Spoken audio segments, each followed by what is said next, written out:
Eternal Father, bless our land. Blessing. I am Jerome Sage Butler. Some call me Grandmaster, some call me Sage. Some just call me Jerome. Welcome to the tree of life, you know what I mean? And, you know, we're just reasoning, you know, on issues. You know, using words, thoughts, emotions, beliefs, behavior, attitudes. Well, I guess today's main issue is about the emperor, right? Haile Selassie, in Jerome Butler's opinion. And I quote, a lot of people have postulated many things about the emperor. One of the most important things, I think, in the early Rastafari is to see the emperor as Christ, right? I think modern Rastafari is moving away from seeing the emperor as Christ, but I'll make it very clear, cast it what it will. I am not with the modern. I love the growth of information, but I'm not going to be carried away with information. Because information was there when Selassie knew what he knew and declared what he declared in life, right? So I'm more in the seeing the emperor as the second coming of Christ, or as the Holy Spirit, or the Comforter, said to be that spiritual protector, healer, and resort we turn to during the time of our greatest tribulation, before the end of the age and the beginning of the time of purity, or of a more wholesome civilization, right? Now, when you use words like purity and such, people sometimes think that it has to do with this notion of no wrong. Purity just means something that is wholesome, something that is pristine in its true essence. And pristine is not an externalized version of beauty. Pristine is something that is spiritual, is deep and soulfully aesthetical. So in true purity and true pristine nature and quality, civilization of a high quality is one led by God. The Rasta even have the notion of a spiritual time where the Godhead, the Emperor, will come and lead the world as the spiritual government. As the second prophecy in Daniel said, the heads of government shall be upon his shoulders. So the Christ child incarnation to me is Haile Selassie I, and I would not put it another way. The Emperor's life has been that of a true Christian, of a true anointed, if the word Christian is a problem, because I know there's people whose philosophy say Christianity is a Roman concoction, and then, but yet still Ethiopia was a Christian nation before Rome, and then people said Tahiduanism means that Rome is controlling Ethiopia's religious perception. But I'm not shallow nor am I narrow-minded in understanding that history has shown us there's more than just this notion that we have to reclaim and put fragments together that sometimes don't fit. The need to erase Christ from the present consciousness movement is not necessary. Because one time man was looking to the Christ, now some man saying him is the Christ.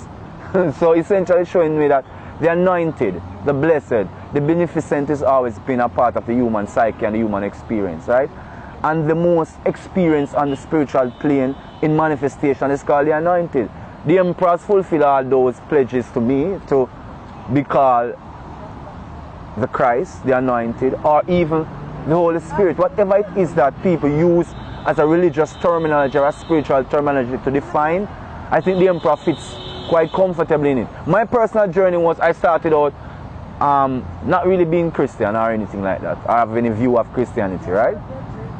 Then we end up in Rastafari, and during my deep spiritual search, I was thinking and connecting with the emperor, and the emperor, through connection, said to me in spirit one day, "You're always calling to me, why not call to Christ? Because Christ and me, we are the same in energy, right? So you can't heal me and I heal Christ." I was very angry. It took me a while to get into that reality. Because I saw the emperor show me Christ. After a while, I got the awakening. And I know a lot of people don't think that Christianity is an awakening. They say it's barbarism, it's control, it's one bag of crazy stuff. And I'm sometimes upset by that, because what means that you have these people in the church who are said to be Christians, and you have man with locks on them head who is the true Christians, not talking up for themselves. They're making these people define reality for them and then complain. So when I found the Christ, right, at the emperor's beckoning, right, and ushering, I was always giving praises. Now everybody knew when I went through this transition, I said, boy, stage change, you know. And when I was beckoning, right, one day the Christ, I was in the council of meditation with the Spirit of the Christ and the Most High. And then I saw the emperor enter into the council. And the emperor spoke to the Most High and said, divinely, say, Sage not heal him anymore. Sage just heal Christ alone. You understand me? And the emperor, the divine turned to me and said, oh, you just hail Christ alone. After we already show you say that the emperor is Christ, the emperor is divine. So what is happening is that people have this one doorway, one policy, which is all human ego. You understand me? And all the spiritual beings work in the common order. I mean, want nobody think so them can tell me how to think. So you know, but I try that because you say you have locks on your head. Or you say you're wise, or you say you're beautiful, or you say you're brilliant. Or because your head bald and your beard that touch the ground. And you say you're more ecumenical than the sun. You can't play me. You understand me? I know what I know by my reality of my own experience. That's why it's called spirituality and a self-journey. So, when I found that in my meditation, that the emperor and the Christ never contended, neither any of the higher beings contend, then I realized what spirituality is about. Many people, they are separate because of selfishness and greed, power hungry. They want to lead this so-called revolution to awakening. The revolution has already been won. It's called love. You understand me? And the salvation you look for is true love. So stop fight others because of belief system. The problem with black people, they might try to fix everybody's mind. We're black. And for your conscious and talk about your wants, say higher power and higher self, everybody try to tell you how to think. Book, pan top of book, pan top of book, pundits, pan top of pundits, pan top of pundits. What's it all about? What's it really all about? I've listened to many. I've read so much. I mean, if I could tell you how much I've read, I couldn't count with all my two on my hand. I double them up and quadruple them up and times them times 10. That's how much of their stuff I have in my head. So I'm not shallow nor narrow-minded. So my Christian journey, the journey of the Christ, I don't even call myself a Christian. Because I follow the Christ order. You understand the order of the anointed. I'm going to tell you something.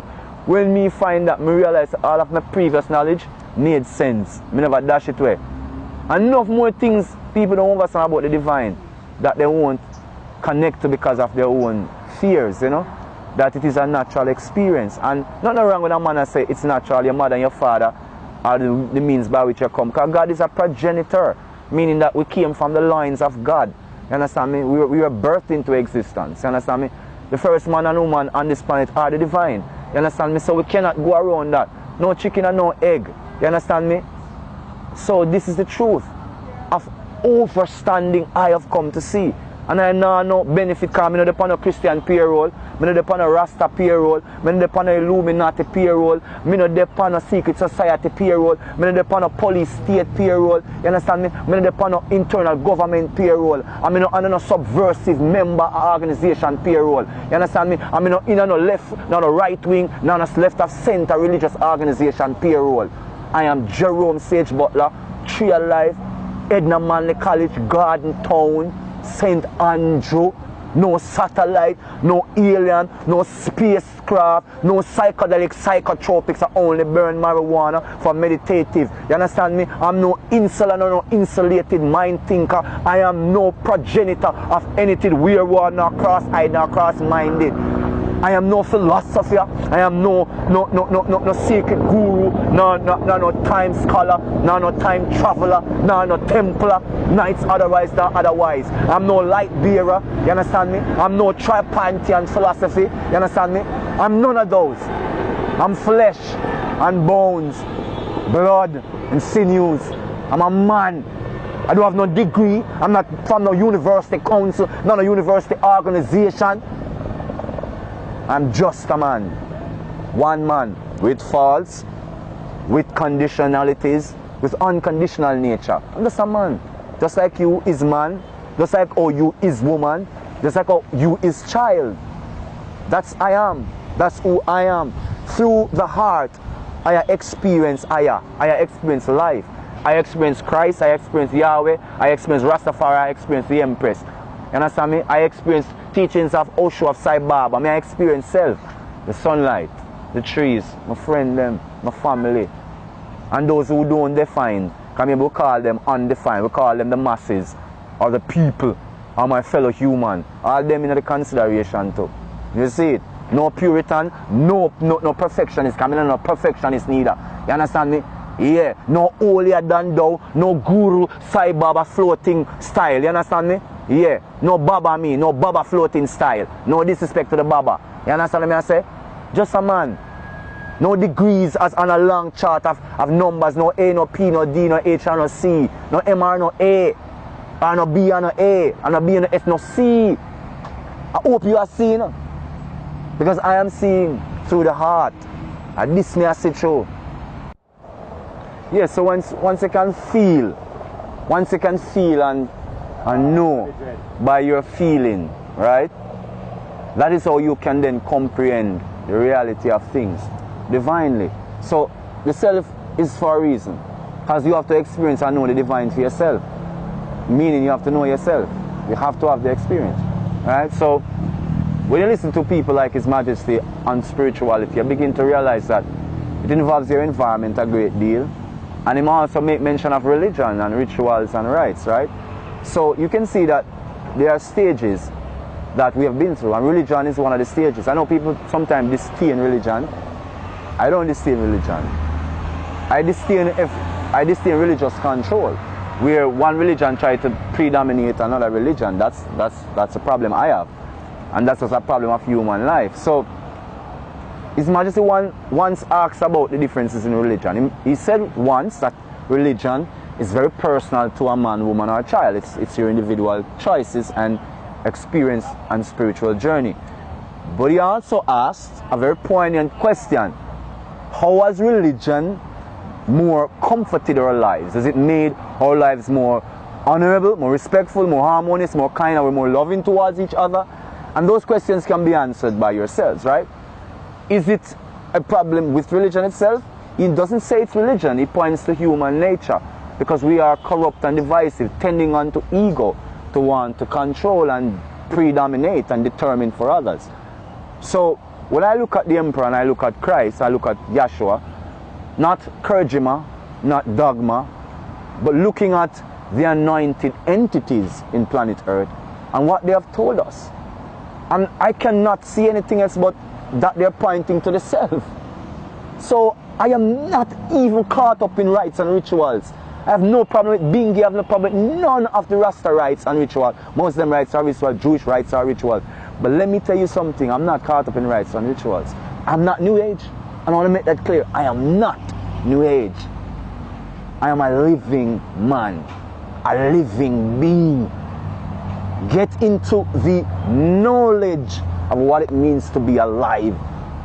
Being alive, believe it or not, is not a philosophy. Can you imagine that? Being alive is not a philosophy that you take up with the people at Yale or Harvard or Princeton or Moortown. Life is something you live, you experience. You experience. And such is the divine self, such is God, such is the darkness, such is Lucifer, such is the lower consciousness, right?